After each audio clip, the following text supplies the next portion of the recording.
আমি বানাবো আজকে চিকেন বিরিয়ানি।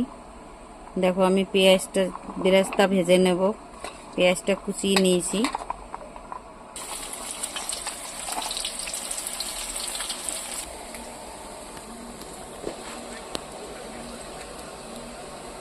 আর ভাতের জলের মধ্যে দিয়ে দেব লবণ পরিমাণ মতন,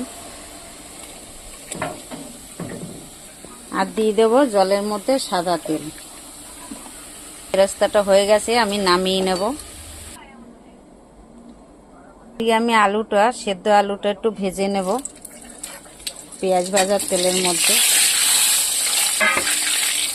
দেখো বন্ধুরা, আমি নিয়ে নিয়েছি 1 কিলো চিকেন, 1 কিলো চাল আর 1 কিলো চিকেন। দেখো আমি সব লেগ পিস নিয়ে নিয়েছি। আর এখানে আমি মশলাটা নিয়ে নিয়েছি গুঁড়ো লঙ্কা আর বিরিয়ানি মশলা, লবণ আর এই যে একটু গোলমরিচ গুঁড়ো। এটা আমি দিয়ে মাংসটা মেখে নেব। আর 100 গ্রাম মতন নিলাম টক দই। এটা দিয়ে শুধু মাংসটা আমি মেখে নেব।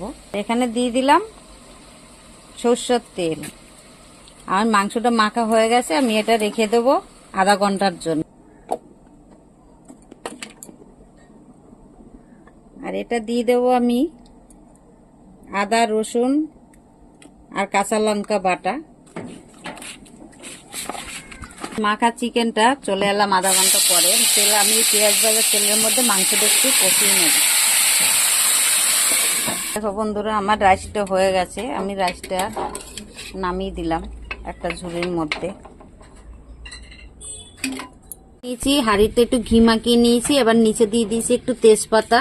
এবার আমি বিরিয়ানিটা লেয়ারটা দিয়ে নেব। আর এখানে আমি মশলা নিয়ে নিয়েছি গোলাপ জল, কেওড়া জল আর এই যে বিরিয়ানি গুঁড়ো মশলা।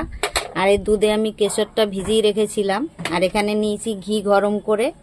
আর এই বেরেস্তাটা ভেজে নিয়েছি আর আলু আর চিকেনটা একটু আমি কষিয়ে নিয়েছিলাম।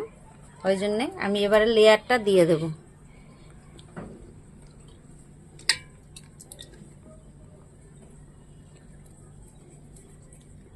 এবার আমি আগে চিকেনগুলো দিয়ে দেব। ডিমটা দেব না, ডিমটা আমাদের একজন আবার খায় না, ওই জন্যে। দেখো বন্ধুরা, আমার লেয়ারটা দেওয়া হয়ে গেছে। এবার আমি আধা ঘন্টার জন্য আমি বসিয়ে দেব ভাপে। দেখো বন্ধুরা, রাইসটা কি সুন্দর ঝুরঝুরে হয়েছে। দেখো বিরিয়ানিটার